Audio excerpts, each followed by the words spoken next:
지난주에 6장까지 내용이 예수님이 굉장히 충격적인 그 당시 사람들이 이해하지 못할 만한 굉장히 충격적인 이제 진리를 말씀을 하셨죠. 나는 하늘에서 내려온 생명의 떡이다. 물론 상징으로 얘기하셨지만, 그리고 내 살을 먹고 내 피를 마시지 않은 자는 영생이 없다. 이렇게 굉장히 강한, 어떻게 보면 이제 날것의 복음을 얘기하셨다고 제가 말씀을 드렸습니다. 그래서 그 엄청난 그 사건 이후로 이제 사람들이 예수님에 대해서 이제는 이렇게 반응이 갈라질 수는 있어요. 그 말을 믿거나 믿지 않거나 둘 중에 하나 갈라질 수는 있는데, 중요한 거는 그 예수님이 이렇게 본의 아니게 논란을 일으킨 그 사건 이후로 의견이 갈라질 수는 있는데 무시할 수는 없게 됐어요. 그러니까 사람들이 그냥 무시하고 뭐야? 그러니까 아예 무관심하게 넘어갈 여지가 이제 점점 없어지는 거죠. 이런 것처럼 이게 오늘날도 진리가 이렇게 선포된다라고 얘기하잖아요. 선포된다. 근데 그거를 이제 이제 오늘날의 설교자들이 그냥 단순히 본인의 설교를 이제 선포다. 라는 하나님의 말씀을 선포한다. 물론 이제 그게 맞을 수 있지만, 자신의 어떤 메시지를 선포적으로 하는 것과 실제 예수님의 말씀이 선포되는 것 사이에 좀 차이가 있어요. 그러니까 현대의 설교자들이 내가 말씀 선포하겠습니다라는 거는 어떻게 보면은 이제 성경에서 해석을 전달하는 측면이 있지만, 그러니까 제가 느낄 때는 좀 그렇게 이해하면 좋을 것 같습니다. 여러분, 하나님의 말씀이 선포된다라는 얘기를 쓸 때는요, 물론 이제 관용적 표현으로 설교하시는 설교자들이 설교를 했다, 이런 거를 이제 그렇게 쓸 수도 있지만, 성경이 말하는 하나님의 말씀이 선포했다, 이렇게 이제 그거를 원래 그 의미의 강렬함을 받아들이려면, 지금 제가 말씀드린 것처럼 선포가 딱 이루어지잖아요. 그러면 선택을 강요라는 단어는 좀 적절하지 않지만 무시할 수가 없어요. 그러니까 내 입장을 결정하게 만들어요. 그게 선포입니다. 그러니까 일단 선포가 딱 된다는 거는 내가 내 입장을 결정을 해야 돼요. 선택을 해야 돼요. 그러니까 무시할 수 없고, 그러니까 어떻게 보면은 하나님 말씀이 선포된다, 복음이 선포된다라는 건요, 어떻게 보면 굉장히 무서운 얘기입니다. 왜냐하면 선포가 됐다는 게, 그게 이제 복음을 선포한다라는 게 원래 그 시대적 의미를 설명을 드리면, 우리나라식으로 이제 얘기를 하면 옛날에 어명이요 하면서 이제 사극 보면은 이렇게 왕명이요 하면서 쫙 이렇게 펼치는 거 있죠. 그게 선포입니다. 그러니까 굉장한 강제력을 갖고 있어요. 그러니까 물론 무시할 수도 있어요. 그러니까 그런 어떤 뭐 조선시대처럼 그거를 안 들으면 무조건 죽여버리고 뭐 이런 건 아니지만, 하나님의 말씀이 선포된다라는 거는, 선포적 측면이 있다는 거는 그것이 굉장히 공식적인, 그러니까 요새 말로 하면 오피셜한, 그게 공식 입장으로 딱 그냥 던져지는 거예요. 근데 공식 입장이 던져졌으면 내가 그거를 따를 수도 있고 안 따를 수도 있고, 물론 자유의지가 각 사람마다 있지만 그게 취소되지 않아요. 그러니까 거기에 선포된 거에 따른 어명이요, 왕명이요 하고, 뭐 우리나라도 뭐 재난 문자 이런 거 오잖아요. 언제까지 뭐 대피하시오 하고 딱 이렇게 나올 거 아니에요. 그건 공식 입장입니다. 그러면은 그거는 일단 뱉어졌으면 그게 취소가 안 되고 우리가 그거에 대해서 반응하는 것만 남아 있는 거예요. 그래서 예수님 오늘 또 계속해서 읽어볼 그 내용도 진리가 이제 선포되기 시작했어요. 구원의 하나님이 어떤 식으로 이 세상을 바라보시고 하나님께서 이 사람들에게 어떤 식으로 구원의 길을 제시할지가 순차적으로 선포되는 과정에 있는 그 복음서를 지금 이제 보고 있는 겁니다. 그러니까 똑같은 얘기예요. 우리는 이제 끝까지 선포된 그 끝까지 모든 내용을 다 읽을 수 있죠. 성경이 다 완성됐으니까. 근데 이 당시 기준으로 여호와의 그 구원이 어떻게 적용될 것인지를 예수님이 오셔서 하나하나 여러 가지 관점으로, 그러나 동일한 메시지로, 그러니까 결국은 내가 그리스도고 나를 믿어야, 나를 따라야 너희가 구원을 받는다, 그 얘기를 이제 하고 싶은 건데 그걸 여러 가지 말로 바꿔서 얘기하신 거죠. 그래서 큰 사건이 지나고 오늘 읽을 이제 이 내용은 그 지난주에 읽었던 6장 그 논란이 됐던 사건 이후로 6개월 후의 얘기입니다. 그 후에 예수께서 갈릴리에서 다니시고 유대에서 다니러 아니하시면 유대인들이 죽이려 함이로라.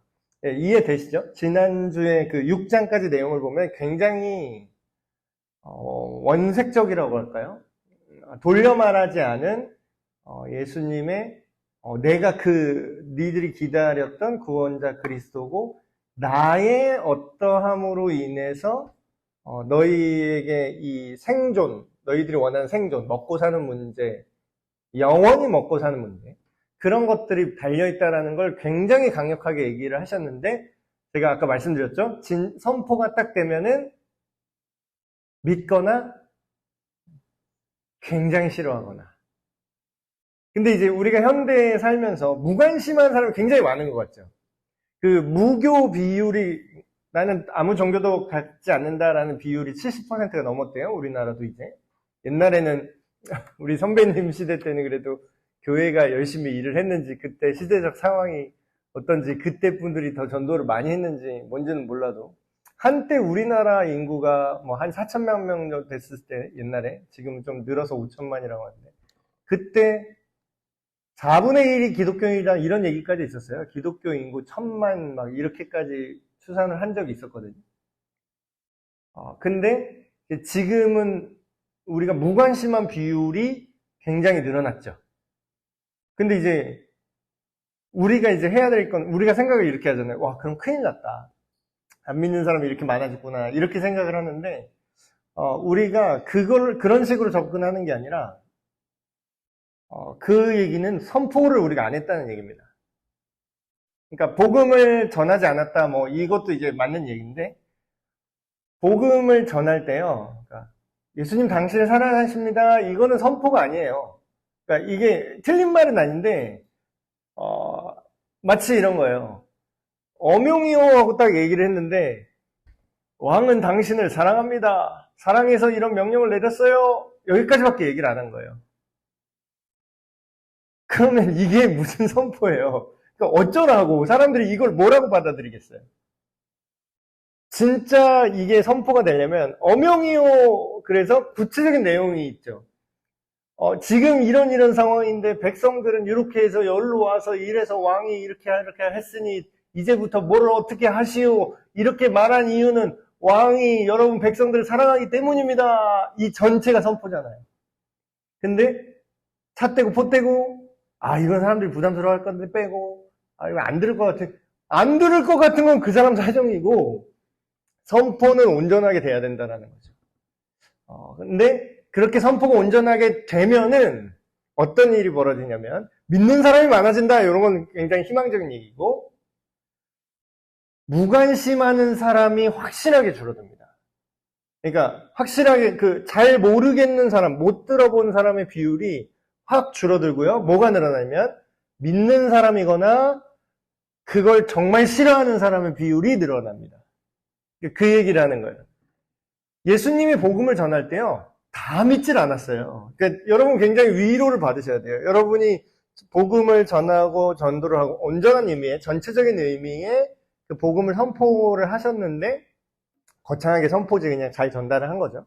그랬는데 사람들이 막 안 믿는다 이러면은 그거 가지고 우리는 실망할 필요가 없는 거예요. 왜냐하면 일단 예수님이 선포를 하셨을 때도 예수님을 죽이려 하는 비율도 같이 늘어납니다. 그러니까 믿는 자의 수보다 지금 우리가 복음서를 하나씩 보잖아요. 그러니까 느낌을 한번 보세요. 믿는 사람이 많은 것 같죠. 예수님 복음 선포했을 때 믿는 사람 많은 것 같다고 우리는 이렇게 착각을 하거든요. 왜냐하면 이제 후광 효과라고, 예수님이 워낙 대단하고 예수님이 워낙 진짜 하나님의 아들이고 그리스도인 걸 우리가 믿잖아요. 그 믿으니까 마치 예수님이 얘기한 사역이 실제적으로 측정치가 굉장히 잘 됐을 것처럼 우리가 착각을 해요. 근데 복음서를 자세히 읽어보시면 막 6장 전까지는 막 굉장히 잘 된 것처럼 보이죠. 사람들이 막 예수님 쫓아다니니까. 근데 6장 기점으로 어떻게 되죠? 다 떠나가고 죽이려는 사람이 생기기 시작했어요, 이제. 살해 위협을 당하기 시작했어요. 그 얘기는 뭐예요? 예수님은 안 그랬는데 우리가 이상해서 지금 사람들이 복음을 싫어하는구나. 이게 아니에요. 정확하게 예수님보다 누가 정확하게 얘기해요? 예수님 정확하게 얘기했는데 어때요? 안 받아들이는 사람, 죽이고 싶어 하는 사람의 비율이 더 클 수 있다는 거예요. 근데 이걸로 실망할 게 아니라 선포는 지금 이루어진 거예요. 유대인의 명절인 초막절이 가까운 절, 6개월 지났어요. 6개월. 근데 이제 유대인들의 그 큰 명절, 3대 절기 중에 하나죠. 초막절이 왔는데 이때 되면은 유대인들은 다 예루살렘 성전으로 가서 거기서 이제 제사를 드리고 그 행사를 치르는 거죠. 마치 지금의 뭐 그런 이슬람 사람들이 다 성지 그 메카로 다 모이는 뭐 그런 절기가 있는 것처럼 유대인들은 이 3대 절기에 예루살렘 성전으로 모이는 게 아주 일반적인 상황인 겁니다. 그러니까 지금 예수님이 이제 올라가긴 가야 되는 거예요. 올라가긴 가야 돼요. 언제가 됐든 지금 다시 가셔야 돼요. 근데 예루살렘에 지금 6장까지 분위기 봤을 때 어때요? 예수님이 예루살렘에 가면, 그 성전에 대놓고 딱 가면 어떻게 될까요? 죽이고 싶어 하는 사람들이 많다라는 거죠. 근데 이제 이런 상황 속에서 명절이 시작됐는데 계속 갈릴리에 머무시는 거 보니까 여기서 예수님의 친 형제들이 이제 언급됩니다. 자, 3절, 4절 이제 예수님의 동생들이 이제 예수님한테 하는 말이에요. 그 형제들이 예수께 이르되, 여기서 말하는 형제는 믿음 안에서 형제가 아니라 진짜 친형제를 말합니다. 예수님의 친형제. 여기 제가 교환에 써놨는데 여기 인간 동생들이라고 제가 써놨죠. 예수님이 하나님이시고 예수님의 신성을 우리가 믿으니까 이런 거를 성경에 읽을 때 잘 주목을 못하는 부분이 있는데 자세히 보시면 마태복음 뭐 13장 55절 이런 데 보시면은 실제로 예수님의 밑으로 태어난 동생들이 있어요. 예수님이 이제 성령으로 잉태되셨다고 성경에 기록되지만 그 이후에 육신의 아버지 요셉과 어머니 마리아 사이에서 자녀들이 계속 태어났겠죠. 근데 막 천주교에서 되도 않는 막 마리아 신성화하려고 막 마리아 종신처녀설 막 이렇게 얘기하잖아요. 그걸 또 교황이 그렇다고 하면 그런 거라고 뭐 몇 대 교황인가가 뭐 마리아는 종신처녀였습니다. 땅땅땅 그러니까 또 그렇게 교리가 돼버리고 이상한 얘기 하지만 우리가 뭐 교황의 결정을 믿는 게 아니라 성경에 써 있는 걸 믿는 거잖아요. 그래서 실명까지 거론이 돼요, 성경에. 야고보, 요셉, 시몬, 유다, 남자 동생 4명이고요. 그리고 누이들도 알지 않느냐 이런 언급이 나와요. 그 얘기는 최소 여동생도 2 이상 있었다는 거죠. 그러면 최소 예수님의 동생은 6명 이상이란 얘기입니다. 야고보, 요셉, 시몬, 유다, 그리고 여동생들.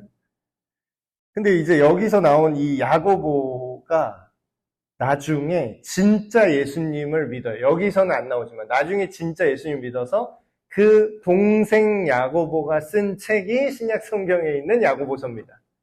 그래서 제자 야고보인 줄 착각하는 분이 있는데 예수님의 친동생 야고보가 나중에 예수님이 그리스도셨구나. 그분이 그냥 형인 줄 알았는데 형이 아니라 진짜 하나님이셨구나. 라는 걸 믿고 쓴 책이 이제 야고보서예요. 근데 이 당시에는 이제 모르죠. 근데 이제 여러분 상상을 한번 해보셨으면 좋겠습니다. 지난 시간에 막 오병이어 기적 일어나고 막 난리 났잖아요. 예수님이 엄청 유명해졌어요. 좋든 싫든 이제 예수님은 유명 인사가 됐어요. 그러면 예수님의 친동생들이 자기 형을 예전처럼 볼까요? 뭔가 이제 시선이 달라졌겠죠. 그래서 이런 얘기를 하는 거예요. 당신이 행하는 일을 제자들도 보게. 여기서 말한 제자는 진짜 참 제자가 아니라 어중이 떠중이 군중을 말합니다. 그러니까 동생들의 시야가 여기서 드러나는 거죠. 그 수많은 그 5만 명 넘게 형님 따라다닌 사람 지금 5만 명이 넘었는데 여기서 뭐 하는 거예요? 이러고 있는 거예요, 지금. 당신이 행하고자 하는 일을 제자들도 보게 여기를 떠나 유대로 가소서. 이게 무슨 얘기냐면 지금으로 말하면 뭐야? 아니 강남으로 가셔야죠. 지금 국회로 가셔야죠. 지금 여의도로 가셔야죠. 여기서 뭐 하시는 거예요? 지금 의정부에서 지금 뭐 하시는 거예요? 지금 이런 얘기하는 거예요. 그러면서 이런 얘기를 합니다. 스스로 나타나기를 구하면서 묻혀서 일하는 사람이 없나니 이 일을 행하려 하거든 자신을 세상에 나타내서서 하니. 이게 우리나라 말에 딱 맞는 표현이 있습니다. 출세라고 하죠. 출세. 세상 밖으로 나타나다. 세상에 기여를 하고 세상 사람들 앞에 영광을 얻는 그런 자리로 왜 가라고, 왜 능력 있으면서 왜 여기서 구석에서 왜 이러고 있는 거예요? 라고 이제 형제들이 예수님을 부추기는 거죠, 어떻게 보면. 근데 요한의 기록에 의하면 이렇게 이제 주석을 달아놓습니다. 이는 그 형제들까지도 예수를 믿지 아니함이로라. 지난 시간에 복습처럼 생각을 해보죠. 지금 동생들이 예수님한테 이제 요구하는 게 일반적인 세상적인 시각으로 볼 때는 굉장히 현명한 얘기예요. 어떻게 보면. 그러니까 우리식으로 말하면 이런 얘기죠. 아니 형님 물 들어올 때 노저라고요. 지금 인기 많은데 왜 여기서 이러고 있어. 가서 큰 뜻을 펼쳐서 왕이 되시오. 이 얘기예요. 자기 형이 왕이 되면은 자기들은 뭐가 될까? 뭐 콩고물 안 떨어지겠어요? 그냥 지극히 인간적인 생각인 거예요. 지난 시간에 얘기했던 그 떡 달라고 쫓아왔던 사람들이랑 똑같은 생각을 합니다. 근데 이제 우리가 이렇게 얘기하니까 이게 어리석다고 알지, 사실 우리도 일반적으로는 다 이렇게 생각을 해요. 교회 다닌 사람들도 이렇게 생각을 해요. 교회 다닌다고 나 출세 안 할 거야? 나 승진 안 할 거야? 교회 다닌다고? 그거 아니잖아요. 그러니까 이거를 이분법적으로 사회에서 성공하고 돈 잘 버는 것과 예수님을 믿는 거는 절대 같이 갈 수 없습니다. 이런 것까지는 또 아닌데, 예수님이 줬잖아요. 예수님이 돈 안 줬나요? 먹을 거 줬잖아요. 넘치도록 줬잖아요. 그러니까 주려면, 그러니까 예수님이 그걸 내가 못 주고 이걸 버리고 나만 따라 이런 뜻이 아니에요. 이건 아무것도 아니야. 내 통장에 10조가 있는데 내가 언제든지 맘만 먹으면 줄 수 있는 게 부와 명예예요. 어떻게 보면 예수님 입장으로는. 근데 지금 너희들이 부와 명예를 추구하면 니들이 죽는다라는 거죠. 니들이 그러면 내가 그걸 줄 수도 있지만 그거를 준다고 내가 이 세상에 니들 바라는 대로 정권을 장악할 수는 있지만, 그렇다면 너희는 십자가에서 내가 죽고 하나님의 방법대로 너의 모든 죄를 위해 대신 죽는 그 복음을 이해하지 못하고 그 세상 정권으로 또 영광을 얻는 걸로 오해할 거 아니냐. 그걸 오해하면 죽는 거예요. 그러면 구원을 못 받으니까. 그러니까 지금 굉장히 형님의 능력을 믿어서 밀어주는 것처럼 또 보일 수도 있지만, 지금 정확히 말하면 뭐죠? 자기 생각대로 믿는 거는 믿지 않는 것과 같다. 안 믿은 거예요. 예수께서 이르시되 내 때는 아직 이르지 아니하였거니와 너희 때는 늘 준비되어 있느니라. 이게 아리송한 얘기를 하시죠. 이게 무슨 뜻이냐면, 예수님의 때는 뭐냐면, 여기서 말씀하신 예수님의 때는 하나님의 방법으로 세상을 구원할 때입니다. 그 시즌이죠. 여기서 말한 때는. 그럼 그때는 구체적으로 말하면 뭐죠? 예수님이 십자가에 달리셔야 될 때를 말합니다. 정확히 구체적으로 말한다면. 그럼 예수님께서 십자가를 지시고 거기서 죽음을 당하셔야 부활할 수 있고 그래야 하나님의 구원이 완성되는데 그때가 니들이 말한 대로 지금 강남 한복판이나 여의도 한복 국회의사당 가거나 이래가지고 거기서 사람들 막 또 매혹해가지고 막 휘어잡고 정권 잡고 이런 게 아니라는 거예요. 근데 너희의 때는 늘 준비되어 있다. 이 얘기는 뭐냐면 세상에서 영광을 얻고 싶은 사람은 지금도 얼마든지 가능하다라는 거예요. 그거 지금도 실시간으로 쫓아가고 있잖아요.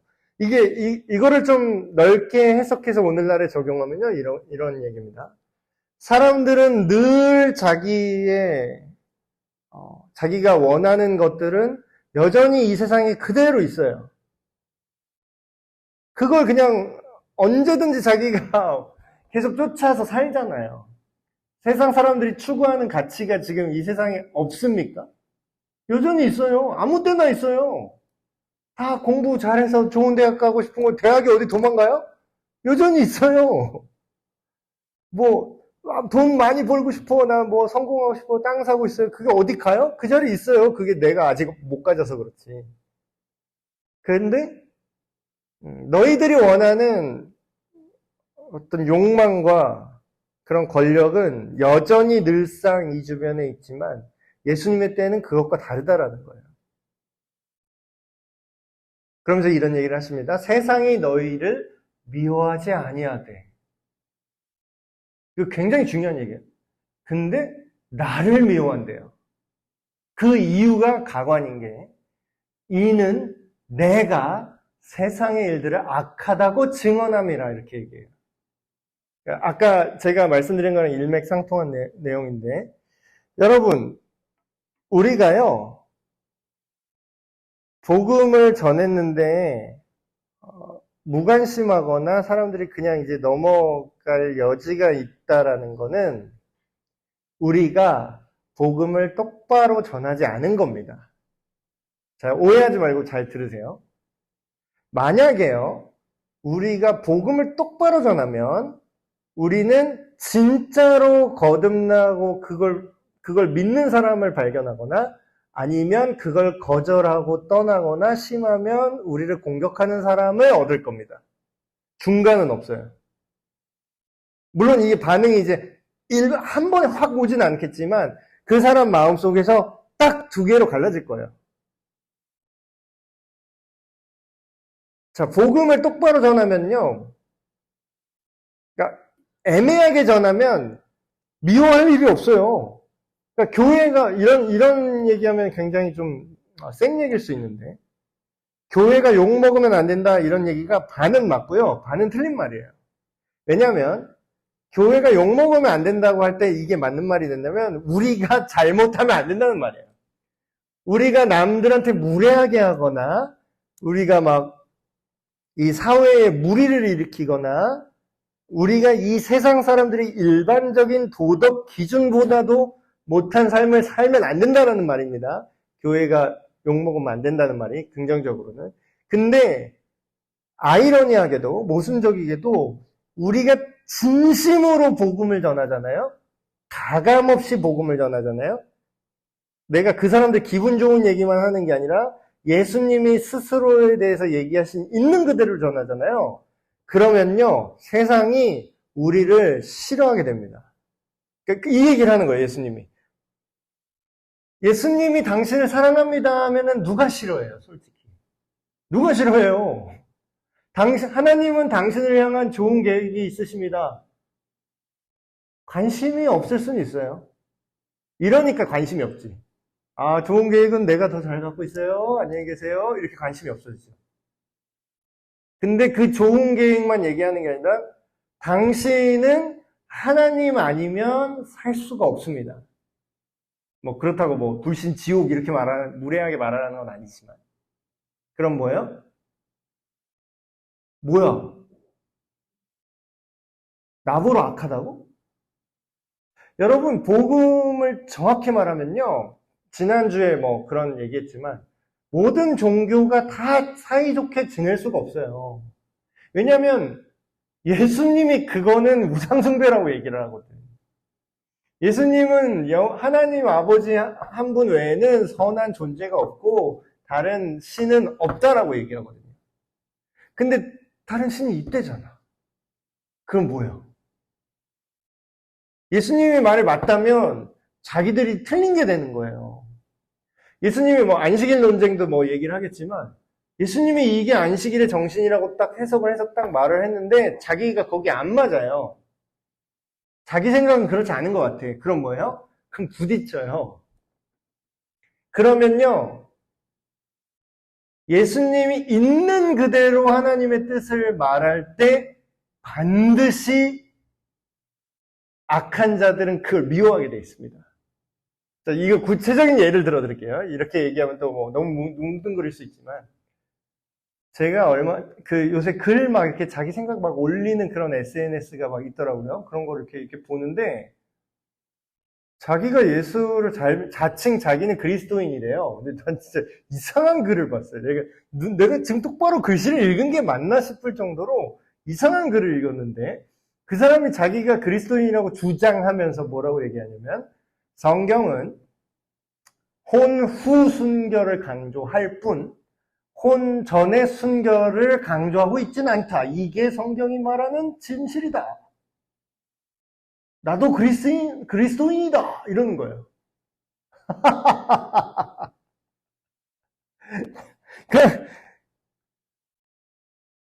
자, 그리스도인은 이걸 설명해줘야 되나? 그리스도인은 무슨 뜻이죠? 예수님을 믿는 사람인데, 더 정확히 하면, 예수님이 하신 말씀 그대로 따르는 제자라는 뜻이잖아요. 스승인 예수님께서 간음하지 말라라고 얘기를 하셨어요. 그럼 간음은 뭐냐면요. 혼 전이든, 혼 후든, 자신과 결혼한 배우자 이외의 모든 성적인 관계를 다 간음이라고 합니다. 근데 어딜 성경에서 혼 후 순결을 중요하다고 강조하는데 혼 전 순결은 중요하지 않다라는 말이 성경에 어디 있다는 얘기죠. 나 진짜 어이가 없더라고. 근데 그 사람한테 만약에 똑바로 딱 얘기하잖아요. 예수님의 말씀을. 당신 성경에 그런 말 없고 예수님께서는 그런 거를 다 간음이고 악하다고 하십니다. 딱 얘기하잖아요. 그럼 그 사람은 저를 싫어할 거예요. 이게 이루어지는 거예요. 이런 느낌인 거라고요. 어떤 목사님이 그분이 뭐 어느 교단 목사인지 저는 이해가 안 되는데 그 퀴어 축제라고 그 동성과 뭐 어쨌든 성 가지고 장난질하는 친구들 거기 축제에 간 거예요. 목사라는 사람이. 그래서 그 목사 그 가운 낼 때 그 스톨이라고 있어요. 목회자 스톨. 보셨죠? 그 예수님의 그 절기 상징에서 색깔별로 있는 스톨인데 그걸 공식 스톨이 아니라 그 동성애자 상징하는 6색깔 무지개로 스톨을 만들었더라고. 그거를 여기다가 목사라고 가운에 스톨을 그거를 이상한 뭐 있지도 않은 스톨을 만들어서 그걸 메고 그들을 축복한다고 기도를 하시더라고. 그러면은 이제 제가 이렇게 말하겠죠. 예수님의 말씀 그대로 말을 하면 이런 얘기죠. 예수님은 동성애자를 축복하지 않으시고 회개하고 돌아올 죄인이라고 보십니다. 오해하지 마세요. 동성애만 죄인이 아니라 이성의 죄인이 더 많아요. 이 시간에도 강간, 뭐 성폭행, 뭐 그 아까 말했던 여러 가지 간음들, 그 이성애자들의 비율이 더 많으니까 훨씬 많겠죠. 근데 제가 말씀드리고 싶은 거는 악한 걸 악하다고 말을 해야 된다는 거예요. 그 사람들만 더 나쁘다는 뜻이 아니라 악한 거를 우리는 간음한 사람이 이성애자들이 성적 죄 지은 게 나쁜 걸 안다니까요. 근데 그 친구들의 주장은 그게 죄가 아니래잖아요. 그리고 그 목사라는 사람이 가고 그것도 사랑입니다. 예수님의 사랑으로 품어줍시다라고 축복 기도를 해주잖아요. 그들의 그런 잘못된 삶에 대해서. 그거를 돌이켜야지 그걸 축복하고 있다고요. 그럼 뭐예요? 그건 악하다라고 예수님은 얘기하셨을 거라는 거예요. 그러면 그 사람이 진리대로 많은 사람은 어떻게 받아들일까요? 아, 그렇군요. 무관심하게 그냥 넘어가겠습니다. 이래요? 깨져서 회개하고 믿거나 아니면 어떠죠? 나를 증오하게 되는 거예요. 내가 진실을 말했다는 이유로 나를 미워합니다. 그러니까 이거는 예수님 때부터 있던 거예요. 예수님이 막 사람들 잘 알지도 못하는 사람들, 성경 막 한 번도 안 읽어본 사람들, 막 괜히 막 이상한 자기 생각대로 얘기해요. 예수님이 막 그냥 4대 성인이라고 도덕책에 써 있으니까 그냥 뭐 서로 사랑하라, 뭐 10릴 가자 그러면 뭐 더 20릴 가고, 뭐 왼뺨을 치면 오른뺨을 대고, 아, 비폭력 무저항주의, 그냥 속 좋은 분이구나, 그냥 이렇게 알고 있는 사람들이, 야, 예수님은 안 그러셨는데, 아, 요즘 기독교인들은 너무 배타적이고 이상한 말에 예수님은 그냥 다 포용하셨는데, 아니요. 예수님도 안 그래요. 예수님도 안 그런다고. 예수님도 엄청 미움받았어요. 악한 사람들에게. 너희는 명절에 올라가라. 내 때가 아직 차지 못하였으니 나는 이 명절에 아직 올라가지 아니하노라. 그러니까 동생들은 아까 생각이 어때요? 예수님의 생각이에요? 세속적인 생각이에요? 세속적인 생각이니까 그들이 미워하지 않아요. 그러니까 전에 이런 얘기 들어보셨을 거예요. 사탄이 바보같이 죄 짓고 있는 사람을 별도로 공격하지 않는다, 이런 얘기 혹시 들어본 적이 있으실 거예요.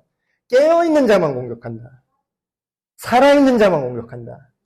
기도하고 말씀 읽고 하나님 뜻대로 살려고 하는 사람한테 더 공격하고 눌러붙지, 집중 마크를 하지, 죄 짓고 죄가 죄인 줄 모르고 그냥 술에 술 탄 듯 물에 술 탄 듯, 아이 뭐 그냥 좋은 거죠, 이런 애들은 신경도 안 써요. 그 얘기를 하는 거예요. 너네는 너 동생들, 너네는 그런 생각이니까 세상이 너희를 미워하지 않을 거야. 왜냐면 너랑 생각이 똑같거든. 근데 내가 진실을 말하면 세상이 나를 미워할 거라는 거죠. 니네 가라, 니네 올라가라 이러면서 머물러 계시는 척 하다가 몰래 올라가세요. 그 형제들이 명절에 올라간 후에 자기도 올라가시되 나타내지 않고 은밀히 가시니라. 이게 굉장히 중요한 게, 우리가 사역을 할 때, 우리가 교회도 그렇고요, 굉장히 티나게 하고 싶어 하는 사람들이 많아요. 정말 이게 뭐 헌금을 해도 막 자랑하고 막 인정받고 싶고, 막 교회가 무슨 전도를 하거나 사역을 해도 보여주기 식으로 하는 데가 굉장히 많아요. 생각보다 굉장히 많아요. 물론 명분은 올바른 명분이긴 해요. 복음 전도, 교회 성장, 명분은 다 좋아.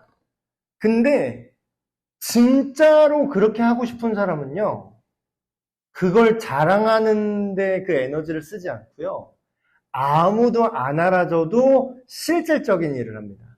그러니까 그런 교회가 강한 교회예요. 명절 중에 유대인들이 예수를 찾으면서 그가 어디 있느냐고 아까 말씀드렸죠? 분명히 예수 왔을 텐데, 이렇게 사람들이 기대를 하는 거예요. 이 화제의 인물. 그러니까 자기들도 이제 관망하면서 보는 거죠. 좋아하는 사람도 요새 말로 하면 팬도 많은데 안티도 많은 거예요. 예수에 대해 무리 중에서 수군거림이 많아. 어떤 사람은 좋은 사람이라며, 어떤 사람은 아니라 무리를 미혹한다 하나. 그러나 유대인들을 두려워함으로 드러나게 그에 대하여 말하는 자가 없더라. 이건 뭐예요? 군중들조차, 제자가 아니에요, 이 사람들은. 군중들조차 뭐예요? 유대인의 지도자들, 종교 지도자들과 예수가 갈등 관계라는 걸 다 알고 있어요. 그럼 예수에 대한 평가를 함부로 말하면 어떻게 돼요? 여기 바리새인이랑 대제사장한테 찍히는 거예요, 자기들이. 그러니까 너 예수에 대해서 어떻게 생각해? 이러면 이제 굉장히 위험한 질문을 받는 거죠. 그러니까 자기들끼리 막 수근수근 얘기는 하지만 드러내고 말하기가 무서운 지경이 된 거예요. 근데 이미 명절이 이제 중간이 됐어요. 한참 이제 무르익었는데, 이때 예수님이 성전에서 올라가셔서 가르치기 시작하십니다. 가르치셨는데, 물론 가르치신 내용이 구체적인 뭔지는 여기는 나와 있지 않지만, 하나님 나라 복음에 대해서 가르치셨겠죠. 그러니까 책을 쓴 사람이, 이렇게 얘기하면 맞아요. 저자 직강이라고. 자기가 쓴 책을 자기가 강의하는 게 가장 정확하고 가장, 굉장하겠죠. 그러니까, 쉽게 얘기하면 이런 거예요. 예수님이 직접 나와서 성경 공부 가르쳐 주는 거예요. 이 당시의 성경은 구약 성경이죠. 근데 구약을 쓰신 분이 삼위이제 아버지와 아들과 성령의 감독으로 구약 성경이 쓰여졌는데, 그럼 뭐예요? 예수님이 직접 가르쳐 주는 거예요. 그러니까 하나님이 본인이 쓴 의도를 직접 가르쳐 주는 거예요. 근데 그래서 이게 유대인들이 이 얘기를 듣는데 굉장히 놀라워합니다. 왜 놀라워하느냐? 유대인들이 놀랍게 여길 때 이 사람은 배우지 아니하였거늘 어떻게 글을 알지? 이렇게 얘기하는 게 예수님이 막 목수가 어떻게 문맹이 많아서 글을 어떻게 알지? 이런 뜻이 아니라 좀 넓게 이 구절을 이해를 하면 이런 뜻이에요. 이 당시의 랍비들은요, 성경에서 가르치는, 지금으로 말하면 설교자라고 할까요? 성경을 이렇게 가르치는 설교자나 교사가 있었는데, 랍비들이 가르쳐 줄 때는 어떤 식으로 얘기를 하냐면, 자, 이제 이사야 글을 딱 읽었어요. 예를 들어서. 이사야서를 읽고 이제 설명을 할 때, 자, 랍비 누구누구는 이렇게 말하기를, 모세가 이 구절에 대해서 이렇게 말하기를, 이렇게 다 뭔가 권위 있는 자의 그 성경 해석을 가져와서 가르쳤어요. 그러니까 자기의 의견을 이렇게 얘기하지 않아요. 근데 예수님은 어떻게 가르치셨냐면, 여기는 구체적으로 안 써있지만 다른 복음서에 이렇게 예수님이 가르친 내용이 좀 나오는데, 예수님은 이렇게 말하는 거예요. 쭉 읽어요. 너희는 이렇게 들었느냐? 나는 너희에게 이르노니 사실은 이렇다. 이런 식으로 얘기를 하는 거예요. 굉장히 파격적이죠. 근데 듣는데 한 번도 이렇게 가르치는 랍비를 본 적이 없는데, 기존 랍비들의 해석을 막 이렇게 얘기를 해주시면서 본문을 가지고 얘기를 하시는데, 니들이 이렇게 알고 있었지? 근데 그게 아니라 사실 나는 이런 뜻으로 말한 거야. 이렇게 얘기를 해버리는 거예요. 나는 이렇게 너희에게 말한다. 이렇게 워딩을 이렇게 가져가요. 근데 또 듣다 보면 그 말이 또 맞아. 그러니까 사람들이 어때요? 놀라는 거죠. 이런 식으로 말하는 사람이 없었고, 그리고 그 해석하는, 성경을 푸는 해석도 뭔가 오해가 풀리면서 뭐야? 이렇게 되는 거예요. 예수께서 대답하여 이르시되 내 교훈은 내 것이 아니요 나를 보내신 이의 것이니라. 그러니까 사람들이 의문을 갖는 걸 예수님이 알고 이렇게 설명하시는 거죠. 아니, 다른 랍비들은 이렇게 인용을 하고 권위 있는 그런 선지자나 권위 있는 랍비의 그런 해석을 가지고 와서 얘기하는데, 이 사람은 뭔데 내가 너희에게 이렇게 말한다라고 말을 하는 거지? 이렇게 생각을 하니까 예수님이 이제 그거에 대해서 설명을 하시는 거예요. 내가 이렇게 말하는 것 같은데 내 교훈이 내가 임의로 말하는 게 아니라 나를 보내신 이가 나에게 이렇게 말씀하신 거야. 아버지 하나님을 말씀하시는 거죠. 사람이 하나님의 뜻을 행하려 하면 이 교훈이 하나님께로부터 왔는지 내가 스스로 말함인지 알리라. 이 구절이 무슨 뜻이냐면요. 저는 전에는 잘 몰랐는데 점점 성경을 이렇게 묵상하고 이렇게 배우고 이제 깨달을수록 더 느껴지는 건 뭐냐면요. 여기도 교환에도 제가 써놨지만, 이게 글이나 어떤 내용을요, 내가 공부해서 아는 것 같잖아요. 저는 처음에 그건 줄 알았어요, 저도. 공부하면 알게 되는데, 물론 그런 영역이 있어요, 지식적인 부분은. 근데요, 이게 굉장히 웃긴 게,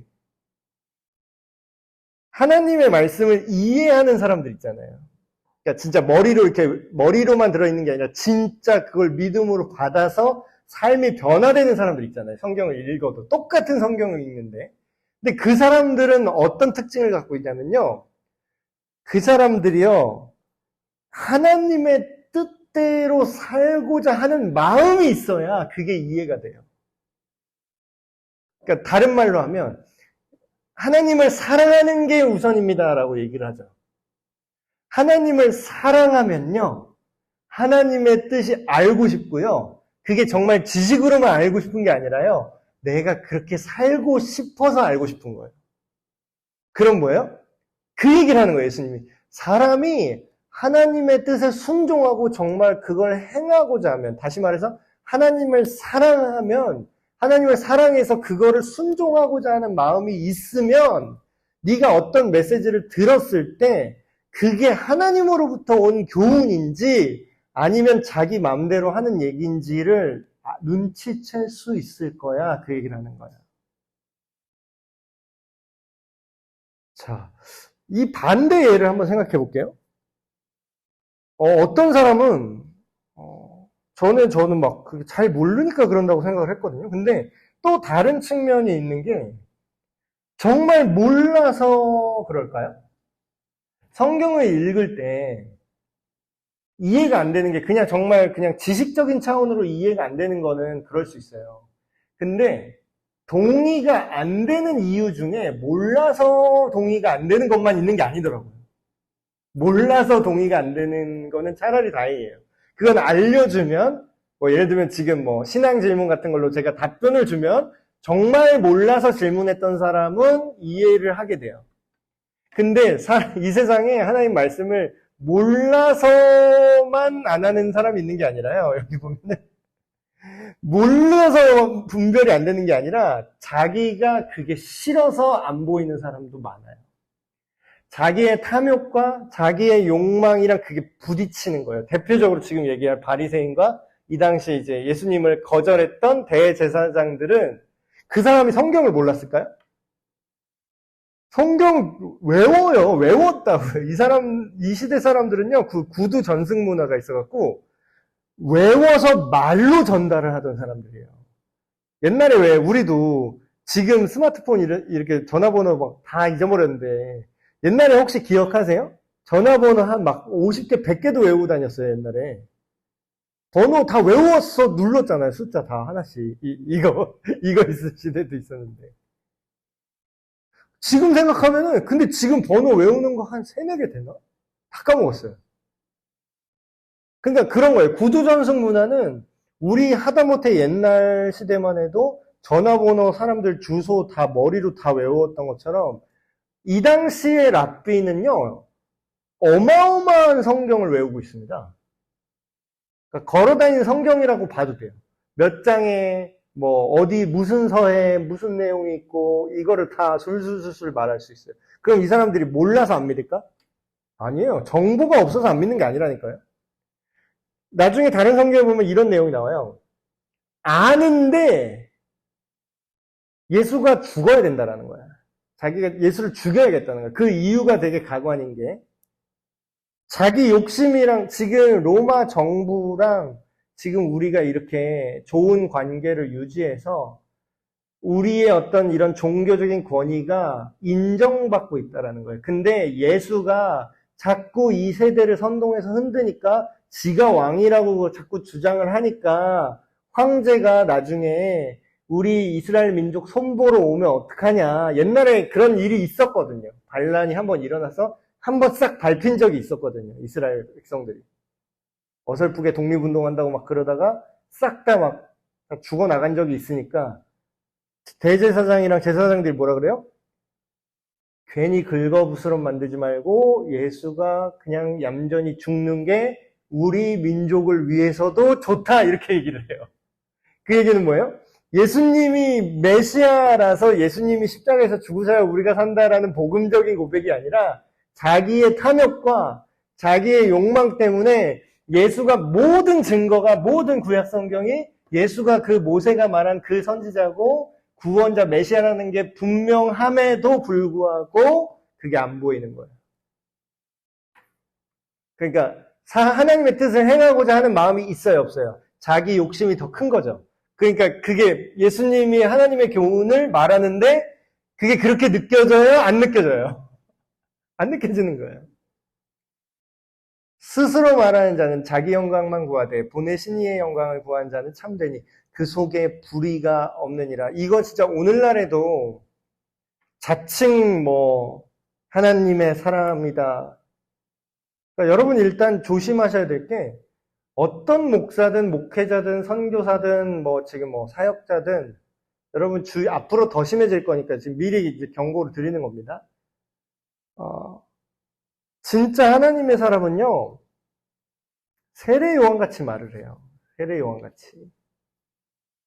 그러니까 내가 이렇고 내가 이걸 했고 우리 교회가 지금 재산이 얼마고, 우리 교회가 사회적으로 지금 뭔가 후원을 얼마 했고, 우리 교회에 교수, 박사, 국회의원 다니고, 이런 얘기 하는 목사 일단 걸르세요. 그거부터 하면 되게 깔끔해요. 그 사람이 정통 교단이든 아니면 이단이든 사입이든 상관이 없어요.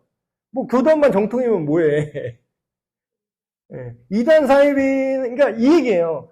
스스로 말하는 자는, 하나님의 뜻을 말하는 자는요, 자기 영광을 드러내지 않아요.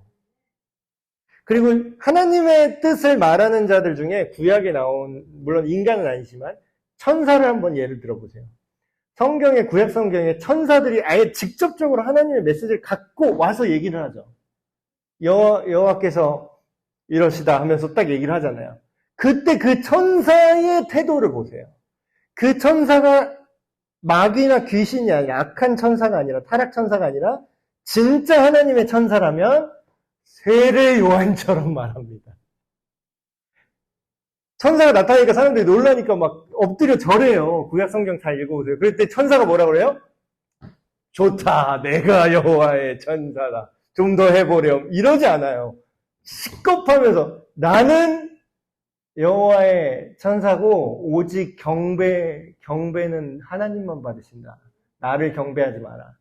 나한테 엎드리지 마라. 이렇게 얘기해요, 천사가. 근데 요즘 천사보다 더한 사람들이 많아요. 사역자들 이렇게 보면은 자기 자랑에 자기 사역 자랑에 자기 능력 자랑에 써있잖아요. 스스로 말하는 자는 자기 영광을 구하되 보내신 이의 영광을 구하는 자는 참되니 그 속에 불의가 없느니라. 불의함이 없는 참된 전달자의 특징은 뭐예요? 예수 그리스도와 복음의 어떠함, 하나님의 어떠함에 집중시킵니다. 그러니까 진짜 최고의 사역자는요, 누가 말한지조차 못 느끼게 하는 사람이 최고의 사역자예요. 사람들은 이제 착각하죠. 무슨 목사님, 너무 좋아, 이러면 그건 약간 이류예요, 이류. 진짜 인류는 메시지만 기억나요. 그 사람이 드러나지 않을수록 좋은 사역자입니다. 모세가 너희에게 율법을 주지 아니하였느냐? 너희 중에 율법을 지키는 자가 없도다. 너희가 어찌하여 나를 죽이려 하느냐? 그러니까 예수님은 이들의 속마음을 알고 있으니까 이미 살해 위협을 당한다는 걸 이제 얘기를 한 거죠. 근데 사람들은 못 알아들어요, 군중들은. 무리가 대답하되, 당신은 귀신이 들렸어요? 당신 미쳤어? 누가 당신을 죽여야 한다는 거야? 예수께서 대답하여 이르시되, 내가 한 가지 일을 했는데 너희가 이것으로 인해서 이상하게 여기고 있어. 여기서 말하는 그 한 가지 일은 뭐라면, 지난 장에서 얘기했던 안식일에 병든 자를 고친 이 일을 말씀하시는 겁니다. 고쳤는데 그걸로 지금 이단 신문에 들어간 거예요. 야, 안식일을 범하는데? 이렇게 이제 논란이 돼서 그걸로 싸잡아서 지금 예수를, 사실상 질투죠. 예수를 이제 밟으려고 하는 거죠. 근데 예수님이 거기에 대해서 이렇게 설명합니다. 모세가 너희에게 할례를 행했으니, 그러나 할례는 모세에게서 난 것이 아니에요. 이걸 정확히 지적하는 게, 사람들이 모세 이랬다 그랬죠, 이 시대에. 모세의 법을 지켜야 돼. 모세의 율법에 할례를 하라 그랬어. 아주 신주단지 모시듯이 교리를 이제 붙들은 거예요. 근데 정작 그 할례라는 의식은 뭐예요? 모세가 준 것도 아니야. 성경 보세요. 할례 처음에 최초 누가 했어요? 누가 한 게 아니라 누가 처음 그걸 경험했죠? 성경 읽어보시면 모세가 먼저 한 게 아니에요. 아브라함 때 하나님이 할례를 아브라함한테 명령하시죠. 그러니까 사람들이 뭐예요? 벌써 종교화가 진행된 거예요. 이때부터 벌써 종교화가 진행된 거예요. 원래는 그냥 하나님의 말씀인 하나님의 진리로 구약 성경이 주어졌는데 그 구약 성경으로 또 뭘로 지금 퇴색됐어요? 종교, 유대교라는 종교로 또 변화되고 있는 중인 거예요. 모세교. 쉽게 말하면 모세교예요. 유대교는 모세교나 마찬가지예요. 유대교는 모세를 최고로 치고 메시아를 기다린다고 하지만 모세가 그렇게 말했다 이거야. 그리고 사실상 지금 유대교가 지배하는 신앙의 모든 근거는 어디 있어요? 모세의 율법이야. 근데 그것도 아니라는 거죠. 그러니까 니들이 모세 물고 빨고 하지만 사실 모세는 하나님이 쓰신 도구일 뿐이고 너희들이 그렇게 중요하게 여기는 할례조차 모세에게 난 게 아니야. 그 얘기를 하는 거예요. 그러므로 너희가 안식일에도 뭐래요? 안식일에 일하지 말라 그랬잖아. 율법에 안식일에 일하면 안 된다며. 근데 할례는 한다는 거예요. 할례라는 똑같은 율법의 행위가 있어요. 할례는 남자아이가 태어난 지 8일 만에 포경수술을 이제 한다는 거예요. 쉽게 말하면. 그게 종교적 의미로 하는 건데. 그거를 하라고 한 건 맞아요. 하나님이 처음 명령으로 이 민족에게 명령을 주셨어요. 근데 율법이 그럼 두 개잖아, 지금. 두 개가 지금 뭔가 부딪히죠. 둘 중에 하나만 골라야 돼. 안식일에 일을 하면 안 돼. 근데 할례는 며칠만 해야 돼요? 8일만 해야 돼. 근데 8일째가 안식일이네? 사람은 계속 언제나 태어나잖아요. 근데 안식일이 딱 됐는데 그날에 8일째네? 그럼 어떻게, 할례 해야 돼, 말아야 돼? 그럼 할례 하면 일한 건데, 그럼 안식일을 범하는 거고. 안식일인데 8일째인데 할례 안 하면 할례 율법을 범하는 거고. 둘 중에 하나는 범해야 되네? 근데 실제로 어떻게 했냐면, 이 당시에. 안식일에 니네 할례 하잖아. 이 얘기하는 거였습니다. 안식일에 할례를 왜 하냐? 모세의 율법을 범하지 아니하려고 사람들이 안식일에도 할례를 받는 일이 있잖아. 내가 안식일에 근데 봐라. 내가 안식일에 할례는 니들이 한다고 허용을 해준다라는 거예요. 두 개 부딪혀도 할례는 괜찮아. 왜 괜찮냐고 생각하냐면 하나님이 이 한 사람을 언약 백성으로 삼으신 약속이기 때문에 이 한 사람을 그 성기의 표피를 자름으로 인해서 이 한 사람을 하나님 앞에 온전한 자로 만든다라는 의미가 있다라는 거예요. 근데 뭐예요? 야, 할례도 이 하나님 앞에 온전하기 위해 안식일을 시키는데 내가 안식일에 38년 동안 온몸이 병들어서 하나님 앞에 온전하지 못했던 사람의 온몸을 내가 회복시켜줬는데 니들은 이건 화낸다라는 거야. 이거는 잘못된 거고 할례는 괜찮다 이거야. 그러니까 이제 이게 무슨 모순이냐 하고 지금 예수님이 얘기를 하는 거죠. 내가 안식일에 사람의 전신을 건전하게 한 것으로 너희가 내게 노여워하느냐. 그럼 이제 예수님이 이렇게 말씀하시죠. 외모로 판단하지 말고 공의롭게 판단하라 하시니라. 아멘. 이 얘기가 무슨 얘기냐면 외모로 판단한다라는 게요. 사람이 굉장히 간사한 게 요즘 블라인드 채용 이런 게 나와요. 그게 왜 생겼냐면 음대나 이런 데 보면요. 입시비리라는 게 있어요. 그게 뭐냐면 이 사람이 누구 제자지? 이게 굉장히 중요했어요. 옛날에는. 왜냐하면 암묵적으로 음악 예를 들어 성악이라고 할게요. 성악인데 유명한 무슨 조땡땡 소프라노 조땡땡 선생님의 그 업계의 거의 큰 스승 같은 선생님의 제자야. 근데 얘가 입시하러 왔어. 근데 내가 얘를 떨어뜨려봐. 그럼 어떻게 되죠? 조땡땡 선생님하고 관계가 불편해지는 거야, 그 교수가. 그럼 어떻게 해야 돼요? 너 누구 제자니? 조땡땡 선생님 제자입니다. 아, 그래? 합격. 이게 외모로 판단하는 거야. 그러니까 학연, 지연, 배경, 아버지 뭐 하시니, 어머니 뭐 하시니, 이런 것들이요, 예수님도 마찬가지로 사람들이 이렇게 판단하는 거예요. 지금 사람들은 누구 눈치 보고 있죠? 대제사장이랑 종교 지도자 눈치를 봐요. 왜냐하면 이 사회에서, 이 유대인들 사회에서 이들한테 찍힌다라는 건요, 지금도 그래요. 지금 이스라엘 가보신 분들 얘기 들어보면 나는 이게 지금 21세기에 이게 가능하다 싶은데, 이제 경찰이 있을 거 아니에요. 이스라엘에도 경찰이 있는데, 경찰이 막 이렇게 이렇게 사법부니까 그 법률을, 사회법을 집행을 해야 되잖아요. 예를 들어서 누구를 체포하려고 온다든지 이렇게 지도를 한다든지 이렇게 하고 있는데요, 그 빵모자 쓴 랍비가 이렇게 지나가요. 그러면 경찰이 그걸 멈추고 랍비한테 인사를 해요. 그러면서 랍비가 이렇게 얘기해요. 야, 얘 풀어줘. 그러면 풀어줘야 돼요. 경찰이 랍비 말을 들어야 돼요.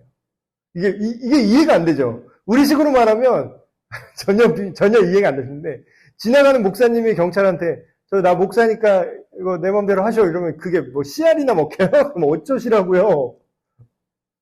근데 그런 사회예요, 이 사회는.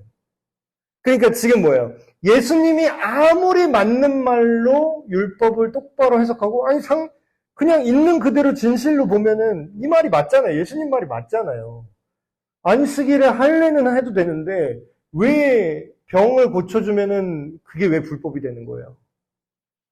근데 사람들은 뭐예요?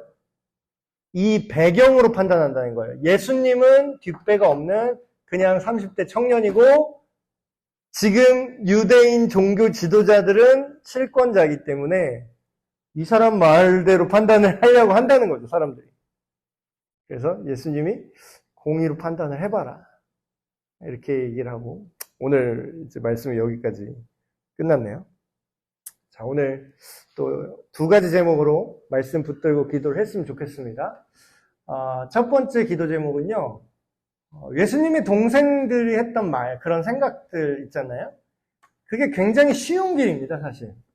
성경에 많은 사람들이 넓은 길로 가는데 그 길은 멸망의 길이고, 너희는 좁은 문으로 들어가라. 좁은 길로 걸어가라. 그 길은 길이 좁고 협착하여 많은 사람들이 가지 않지만 그 길이 구원의 길이다, 이렇게 말씀하신 장면이 나와요. 그러니까 여기서 동생들이 말하는 길은 굉장히 쉬운 길입니다. 어떻게 보면 굉장히 간단해요, 논리가. 근데 문제는 지금 우리 교회나 우리 믿는 그리스도인들도 똑같은 생각을 한다는 거예요. 어떻게 하면 교회가 쉽게 부흥을 할까? 어떻게 하면 사람들이 좋아할까? 이렇게 생각하면요, 그런 길을 가는 교회들이 있습니다. 초대형 교회가 돼요, 그런 교회들은. 정말 초대형 교회가 돼요. 미국의 그런 초대형 교회들의 얘기를 듣습니다. 그런데 잘 모르는 사람들은 그 교회를 부러워하고, 와, 그 목회 잘하셨네, 이렇게 얘기를 해요. 근데 그 길은 주님이 안 가셨을 만한 길입니다. 거기에 복음이 제대로 없어요. 복음을 얘기 안 하고요. 무슨 얘기 하나, 그 설교 한번 들어봤거든요. 그 미국 교회, 엄청 큰 대형 교회. 근데 설교 내용이요, 무슨 자기 개발이에요. 이렇게 하시면 마음을 이렇게 먹어야 성공합니다, 이런 얘기만 해. 저는 깜짝 놀랐어요. 거기가 교회인가 싶었어요, 저는. 거기는 성공을 숭배하는 성공의 우상 숭배 전당이더라고요. 그 목사는 신학도 안 했습니다, 심지어는. 그럴 법해요. 무슨 사업가 같아, 말하는 게. 근데 헌금 미어 터지고요. 사람들 미어 터집니다. 그러니까 그런 길을 예수님이 안 간다라는 거예요. 세상의 쉬운 길이 아닌 주님과 함께 십자가의 길. 우리가 예수님처럼 다시 십자가를 져야 된다, 그런 말이 아니라, 나를 따르고자 하는 자는 자기 십자가를 지고, 자기를 부인하고 자기 십자가를 지고 나를 쫓아야 된다, 이렇게 얘기를 하시죠. 근데 그 얘기가 뭐냐면, 우리의 십자가는 뭐냐면요, 나 속썩이는 남편이나 자식이 우리의 십자가가 아니라요, 우리가 전해야 될 복음입니다. 예수님이 지신 십자가가 복음이잖아요. 그 의미를 내가 같이, 그 부담을 내가 갖는다라는 거예요.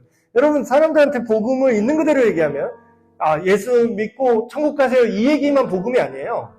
복음에, 물론 좁은 의미가 있지만 넓은 의미의 복음은 뭐예요? 예수님이 이걸 악이라고 생각하셔. 이거는 악이야. 이거는 선한 거야. 그거를 얘기하면 무섭잖아요. 많은 사람들이 그렇게 생각을 안 한다니까요.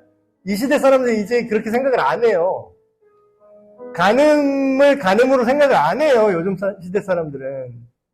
그러니까 좁은 길이죠. 그러니까 말하기 부담스럽고 두렵고 핍박이 오고 세상이 나를 미워할 여지가 아주 커지죠. 그렇지만 그걸 가야 된다라는 겁니다. 쉬운 길이 아닌 느리고 좁고 천천히 가더라도 십자가의 길을 감당하게 되길 원합니다. 두 번째로 하나님을 사랑해서 우리 욕심과 탐욕으로 하나님의 뜻이 안 보이면 안 될 것 같아요.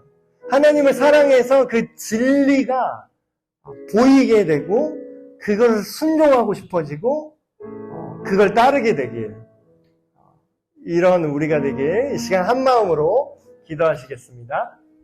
하나님 아버지, 세상이 주는 쉬운 영광의 길이 있습니다. 언뜻 하나님의 나라와 교회와 우리 그리스도인들조차 그런 쉬운 길로 이룰 수 있다고 착각할 때가 많습니다. 세력을 자랑하고 많은 호응을 자랑하고 많은 사람이 모이는 것을 자랑하고 많은 돈이 모이는 것을 자랑하는 사람들이 있습니다. 그리스도인들 중에서도 예수님의 초라한 복음보다 화려한 돈과 권력과 영향력을 자랑하는 자들이 있습니다. 그러나 우리가 그런 것에서 돌이켜서 좁은 길, 때로는 고난의 길, 때로는 미움받는 십자가의 길을 주님 손 붙들고 능히 걸어가게 하여 주시옵소서. 하나님, 우리가 주님의 진리를 알게 되길 원합니다. 사람이 하나님의 말씀으로부터 온 것을 알려면 그것을 행하고자 해야 된다는 그 말씀대로 우리가 탐욕과 욕망에 눈이 멀지 않게 하시고 오직 눈이 열려서 주님을 사랑함으로 주님의 말씀임을 알게 되고 주님의 진리임을 깨달아서 그대로 살아갈 수 있는 우리 모두가 되게 하여 주시옵소서.